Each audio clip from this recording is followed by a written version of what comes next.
A Wisconsin court rules to protect parental rights, and the country's second largest school district under fire for a controversial week of lessons. Joining us right now, Parents Defending Education's investigative fellow, Alex Nestor. Good morning, Alex. Welcome.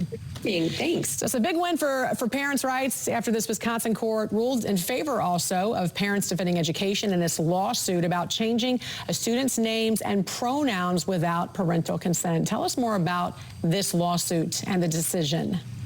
Yeah, so our friends at Alliance Defending Freedom and the Wisconsin Institute for Law and Liberty filed this lawsuit in November 2021 on behalf of two families in the Kettle Moraine School District. The district had policies that say that kids can use another name and pronouns at the school without parents being notified. And unfortunately, in one case with one of these families, they actually had the school district go behind their backs and refer to their child with another name and pronouns despite their objections. And what you have here is the court ruling in favor of those families, of Wisconsin families. And it's always great to see a decision that upholds the rights of parents to direct the care and upbringing of their children. Talk about the impact of this ruling for parental rights, just not in Wisconsin, but all across the country, when it comes to excluding parents from these gender transitions being secretive at schools. So this ruling is only binding in the state of Wisconsin, but that means it's a great win for Wisconsin families.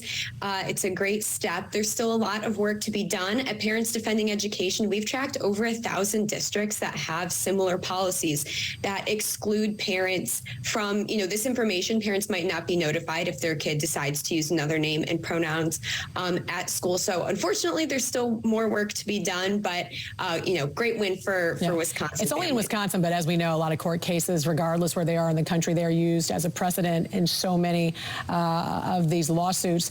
The week of October 9th, many elementary school classrooms with kids as young as 5 in the Los Angeles Unified School District will celebrate National Coming Out Day. What are the goals for this week of action, they're calling it?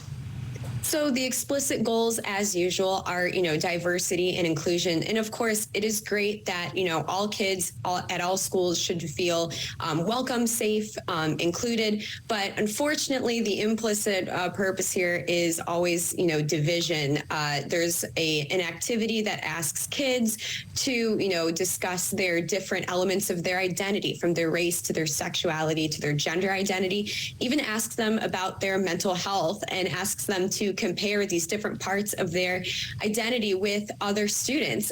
Also implicitly here, we're not talking about academics. And as Heather McDonald pointed out in her piece, roughly 60% of LAUSD third graders are not performing up to state standards in English and math, and 76% of LAUSD eighth graders are not performing up to state standards in math. So unfortunately, because the district has decided to focus on race and gender politics, kids are going to suffer here because they're not getting back on track in core academic subjects. I wanted to ask you about specifically this identity map activity that we're hearing so much about right now. What is this? What is this activity that these kids are going to be asked to be involved with and engage these students with during that week? So the identity map, we've seen this before, right? It's kind of like an overlapping Venn diagram that asks kids to point out, different parts of their, their race, their gender identity, their sexuality, even, elements of their mental health, which is incredibly personal. Sometimes these charts will ask if kids are English language learners, or if they've, grown up learning English, if their parents are divorced, or if they're married. It just asks a lot of different personal questions about a child's identity. And there are other activities too going on throughout the week.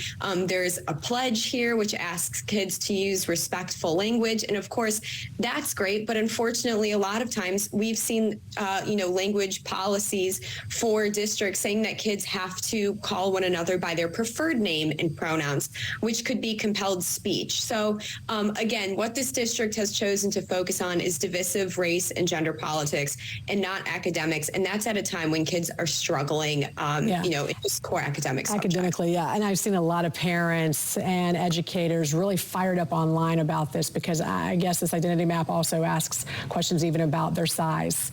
And I thought that was very interesting. Parents Defending Education's investigative fellow, Alex Nestor, we appreciate you joining us this morning here on the National Desk. Have a great weekend.